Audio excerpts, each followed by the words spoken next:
পঞ্চগ্রব্য এটি একটি আয়ুর্বেদিক মিশ্রণ যেটি জীবের রোগ সারাতে সাহায্য করে।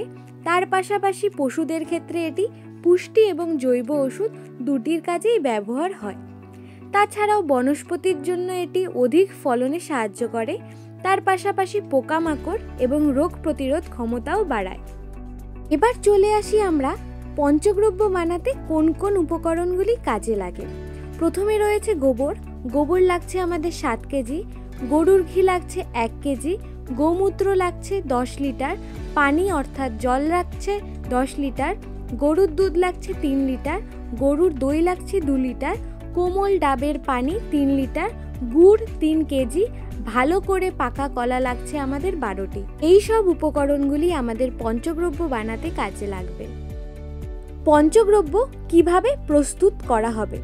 প্রথমে গোবর 7 কেজি এবং তার সাথে গরুর ঘি 1 কেজি, এই দুটি উপাদান সকালে এবং সন্ধ্যায় উভয় সময় ভালোভাবে মেশাতে হবে এবং এটি 3 দিনের জন্য রেখে দিতে হবে।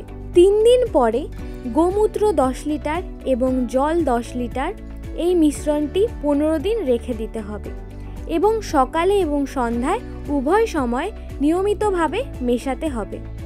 এরপর আমরা গরুর দুধ 3 লিটার, গরুর দই 2 লিটার, কোমল ডাবের জল 3 লিটার, গুড় 3 কেজি এবং ভালো করে পাকা কলা 12টি 15 দিন পর এসব উপকরণ মিশিয়ে 30 দিন রেখে দিতে হবে। এরপরে 30 দিন পরেই আমাদের প্রস্তুত হয়ে যাবে পঞ্চগ্রব্য।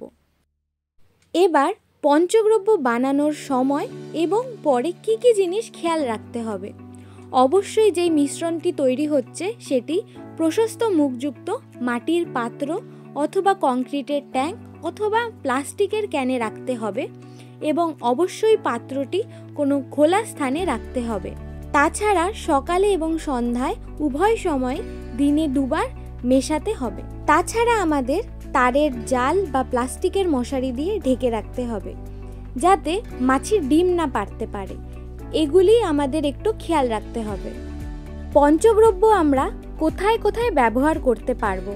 প্রথমেই চলে আসি আম, পেয়ারা, হলুদ, কলা, জুই এইসব গাছে ফুল ফোটার আগে ও পরে যদি আমরা 100 লিটার জলে 3 লিটার পঞ্চগ্রব্য মিশিয়ে পাতায় স্প্রে করি তাহলে অবশ্যই ফলন ভালো হবে। তাছাড়াও রয়েছে শূকর, গরু, ছাগল, মুরগি, হাঁসকে যদি প্রতিদিন পঞ্চগ্রব্য খাওয়ানো হয় তাহলে অবশ্যই ওজন বৃদ্ধি এবং দুধ উৎপাদন দেখা যাবে। এখানে আমি বলতে চাই প্রত্যেকটা পশুর ক্ষেত্রে পরিমাপ আলাদা আলাদা।